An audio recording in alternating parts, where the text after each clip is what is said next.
বর্ষা, কবি সত্যেন্দ্রনাথ দত্ত। ওই দেখো গো, আজকে আবার পাগলি জেগেছে। ছাইমা খাতার মাথার জটায় আকাশ ঢেকেছে। মলিন হাতে ছুঁয়েছে সে, ছুঁয়েছে সব ঠাই।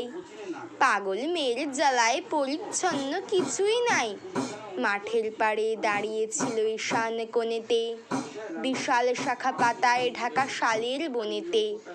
হঠাৎ হেসে দৌড়ে এসে খেয়ালের ঝোঁকে ভিজিয়ে দিল ঘরমুখ ওই পায়রাগুলোকে। বজ্র হাতের হাততালি সে বাজিয়ে হেসে চায়, বুকের ভিতর রক্তধারা নাচিয়ে দিয়ে চায়। ভয় দেখিয়ে হাসে আবার ফিকফিকিয়ে এসে, আকাশ জুড়ে চিকমিকিয়ে চিকমিকিয়ে রে। ময়ূর বলে, কে গো এ যে আকুল করা রূপ, ভেকেরা কয় নাই কোনো ভয়, জগৎ রহে চুপ। পাগলি হাসে আপন মনে, পাগলি কাঁদে হায়, চুমার মতো চোখের ধারা পড়ছে ধরার গায়ে। কোন মোহিনীর ওড়না সে আজ উড়িয়ে এনেছে, পূবে হাওয়ায় ঘুরিয়ে আমার অঙ্গ হেনেছে। চমকে দেখি চোখে মুখে লেগেছে এক রাশ, ঘুম পাড়ানো কেয়ার রেণু কদম ফুলের বাস।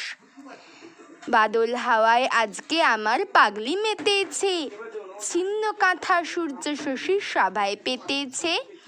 আপন মনে গান গাহে সে, নাই কিছু দৃকপাত, মুগ্ধ জগৎ মৌন দিবা সংজ্ঞাহারা রাত। মুগ্ধ জগৎ মৌন দিবা সংজ্ঞাহারা রাত।